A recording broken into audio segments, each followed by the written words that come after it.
Hello and welcome back to the Stronghold. I'm the Magi, and today we are going to be talking about the Princess Takes Flight. I think this is honestly the closest we see to a build-around uncommon for the Wilds of Eldraine set, and I really think it has a lot of potential to be abused in the right deck.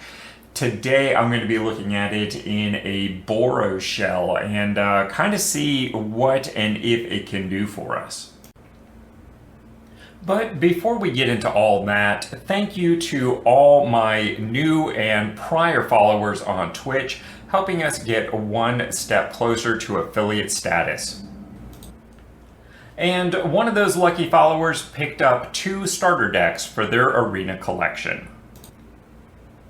My next big project here at the Stronghold is going to be to launch a Discord server featuring all sorts of chat channels about deck brewing, meta formats, helping you find a pairing for your own game, as well as channels to simply be social, find help, streaming, and special content.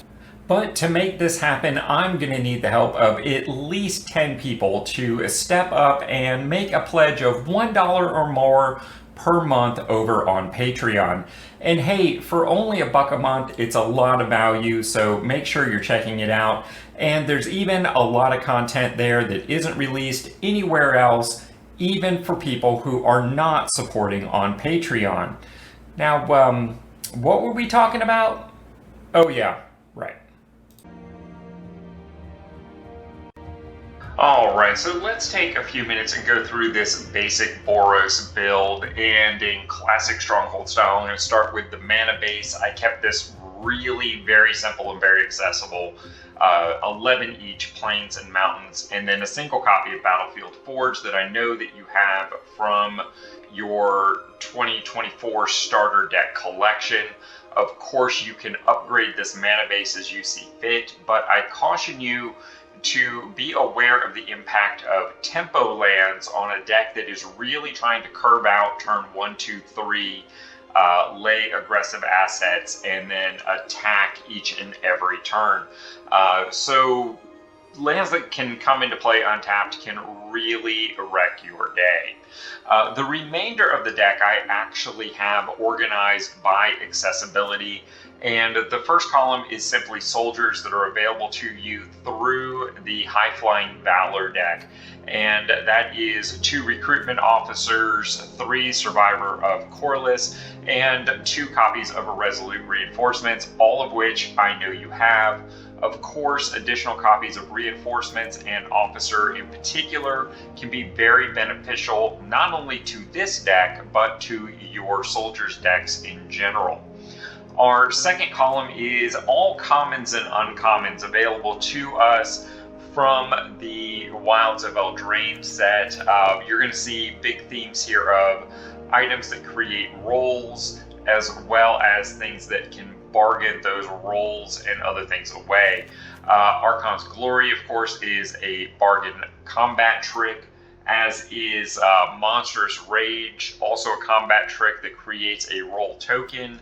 Torch the Tower is Wilds of Eldraine's Universal Shock, allows you to bargain for a little bit more damage.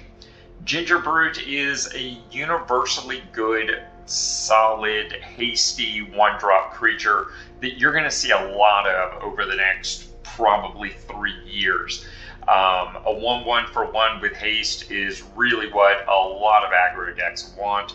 The fact that it's also a food and can help you gain life, it can become unblockable, and oh yeah, it's an artifact too, so it can be bargained away.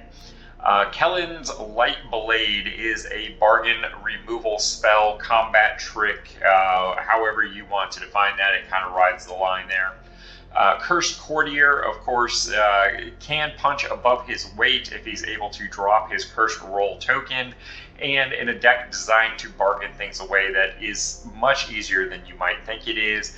2 is kind of a starting point for this. It might go up, or it could end up getting eliminated entirely, just depending upon the direction the deck takes. The signature card of the deck, of course, is Princess Takes Flight. a 3-chapter saga. Chapter 1, exile a up to 1 target creature. This can even be your own creature if you want like a long blink on something like Resolute Reinforcements or something like that. Chapter 2 gives a nice +2/+2 pump to another creature. It also gains flying for evasiveness. And then on Chapter 3, whatever creature you exiled now returns to the battlefield under its owner's control. Of course, the idea behind this deck and all of the bargain cards is to exile one of your opponent's creatures on 1, then pump one of your own creatures and make it evasive on 2, and then either pre or post combat use one of your bargain spells to give up the Princess Takes Flight, so Chapter 3 never occurs and your opponent never gets back their creature, and you just gain more benefit along the way through the bargain spell itself. One of the cards that I think is in the running as best uncommon of the set is Imadane's Recruiter. The trained troops for 5 mana, creating 2/2 White Knight creature tokens with vigilance is really quite nice. And then if you can bring this down as Imadane's Recruiter on the following turn, you give your entire team +1/+0 and gain haste until end of turn. So really a lot of opportunity to pump a very wide board state there.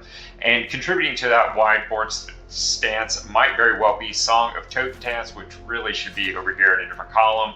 And lastly, for the commons and uncommons is Stone Splitter Bolt. This is kind of the fireball of the set, but at instant speed and can only damage creatures and planeswalkers.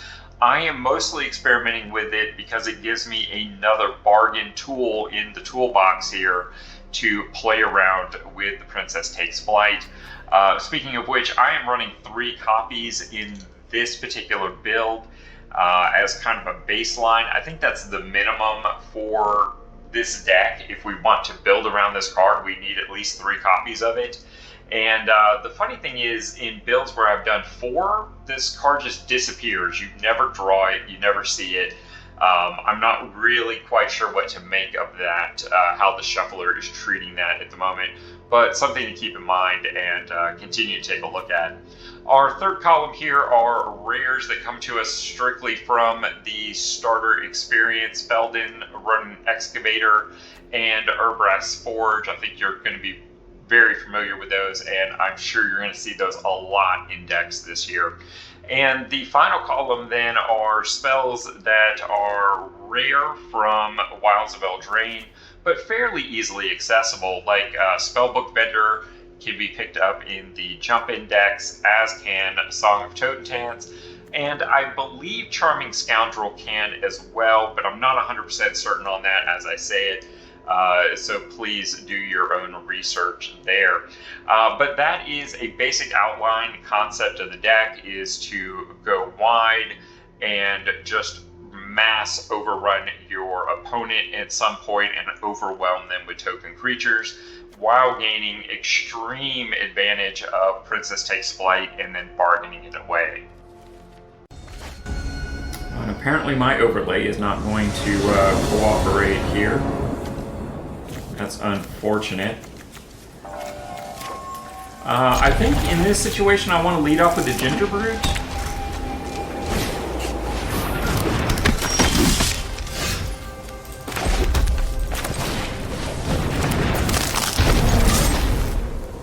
They shouldn't take that trade. Yeah, I kind of didn't think so.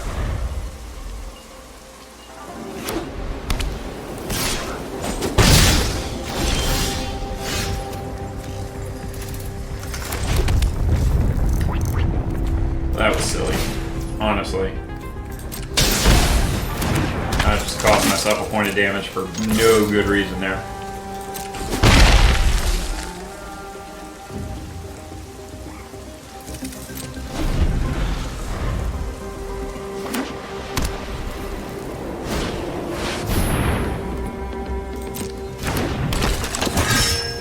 That's a big boy. Not really what I wanted to see there.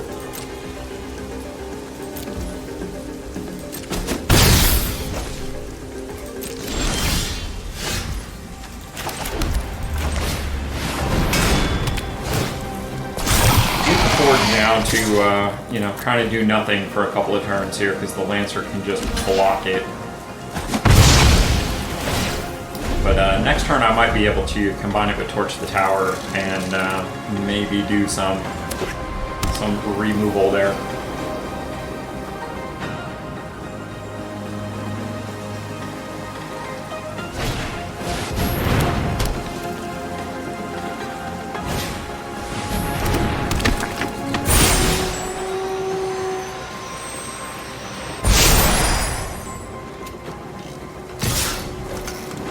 Swing hard.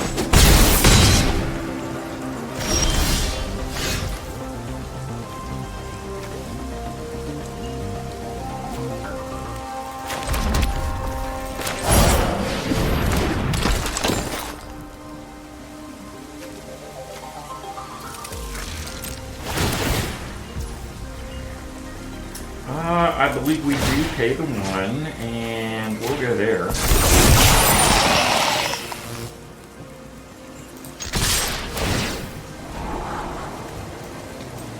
Don't think we need the mountain.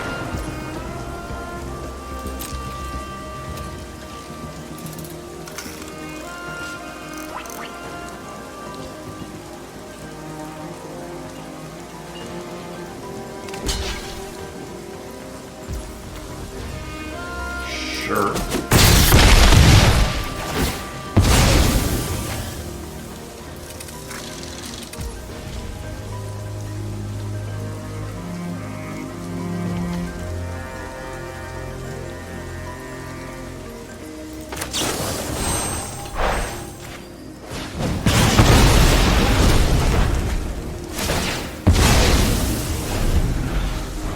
So we're not in a bad position here.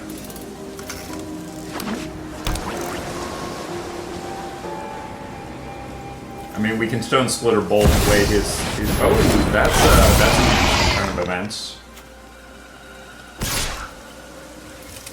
I believe we have lost the game.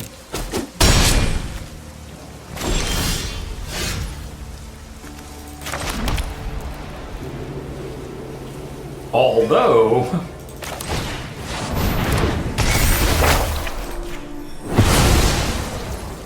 that helps a lot.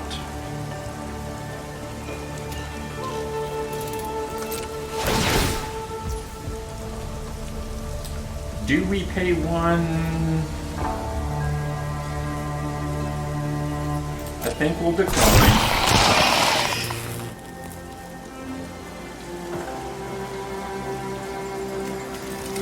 We'll send, and send. We'll keep the recruitment officer as a blocker.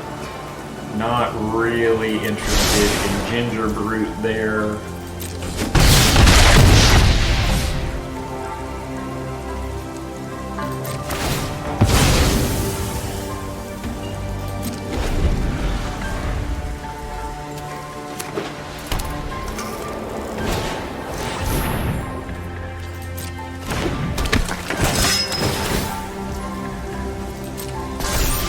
That's why I left the blocker back.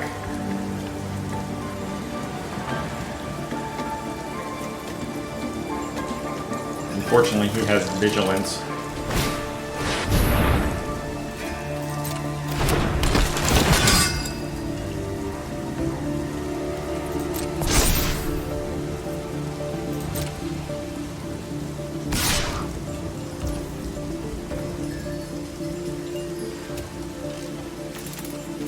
We'll pass the block up.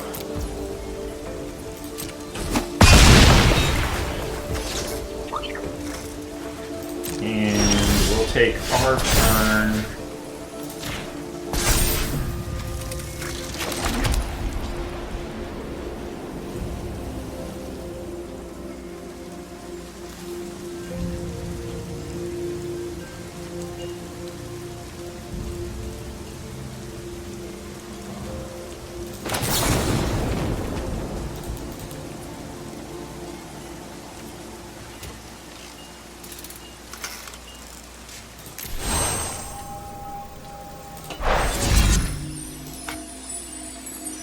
We're going to deal it there, and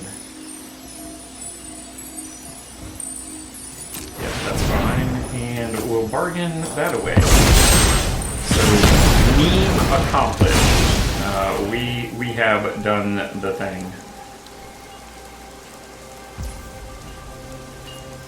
Sure.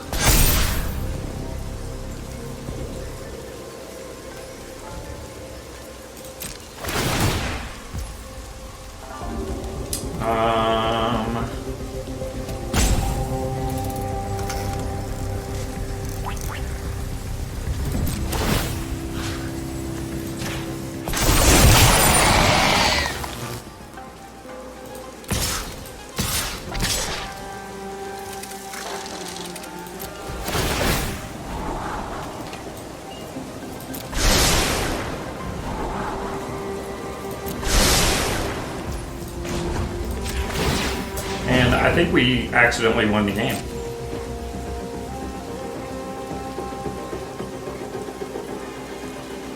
I believe we did.